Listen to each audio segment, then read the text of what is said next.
on January 30th, we clarified or illustrated that there were kind of 3 values that we were hoping that social media platforms would work with us on with regards to integrity, authenticity, and transparency on their platforms. And we have had several discussions with all of the platforms to varying degrees of success, I would say, in terms of how they plan to protect Canadians and our electoral process in the upcoming election. And we have not really seen that much progress with them. I think that the platforms feel that this is something that they should be doing on their own, and I don't have the confidence that they are disclosing everything with us. And I think that, you know, from experiences that we've seen around the world, that there's a lot left to be desired in terms of how seriously they're taking these issues. You know, we continue to engage with them and continue to have conversations, but, you know, I'm not feeling great about where we are right now. So I would have liked to see more transparency with Canadians with the actions that they are taking. Right now, we only hear from social media companies when they decide to share information with us, and I think we would like to see more regular reporting, something similar to what they have in the EU with the code of practice leading up to the EU elections. That has not been something that any of the platforms have been very interested in pursuing here in Canada. I've talked to them about kind of Canada 2 principles, so for programs and projects that they've rolled out in other jurisdictions with regards to their elections to apply those here in Canada. And those have received different levels of interest from the platforms, but I haven't seen a willingness or keenness to respond actively here in Canada. And I think that's disappointing because I think Canadians deserve more than that. Why? Why don't you think that you're getting... I mean, so you're saying they're doing some of these things for the EU. You're saying there's a white paper in the UK. So why are they doing this in Canada? Why aren't you seeing what you like from these companies? You know, that's a good question, and I think that's something that we should be asking the social media platforms, why they don't think that Canadians should be getting the same amount of attention as other people around the world in other countries. And I think that's something that we should definitely put to the platforms. You know, I have, and their response is always Canada is an important market, but I don't see them demonstrating that with actions.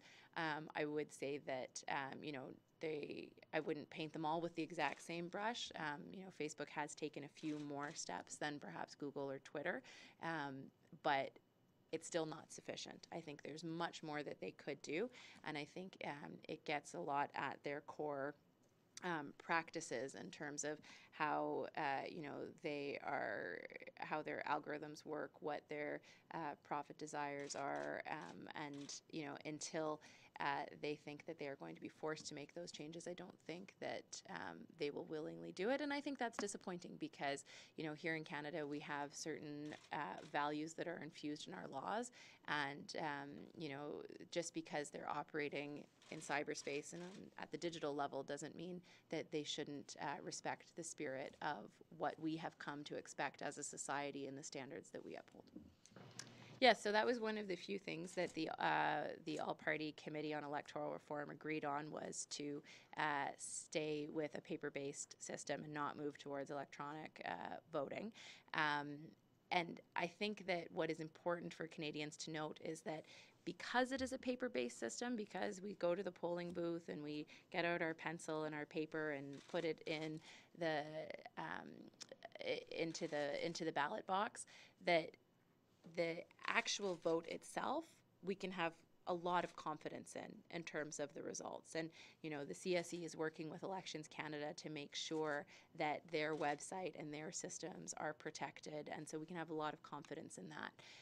Where we have vulnerabilities is when it comes to individuals, both Canadian voters, when it comes to politicians, and in fact when it comes to the media as well, and the information that we have and the information that we consume. And we know that there are disinformation campaigns that have gone on around the world to try and influence voters and how they make their decisions. At the end of the day, when a Canadian decides who they vote for, the results are correct. Those are the results because Canadians have made their decision based on the information that they have at their disposal. What this report is trying to do is to say, here are the different methods that may be used during an election to try and influence your vote. Take the power back, be critical, look at the information, look at the sources that you're getting, and use that to make your decision. And I have full confidence in Canadians that they will do just that they are already doing that, and that this information just serves to bolster the knowledge that they have to make informed choices.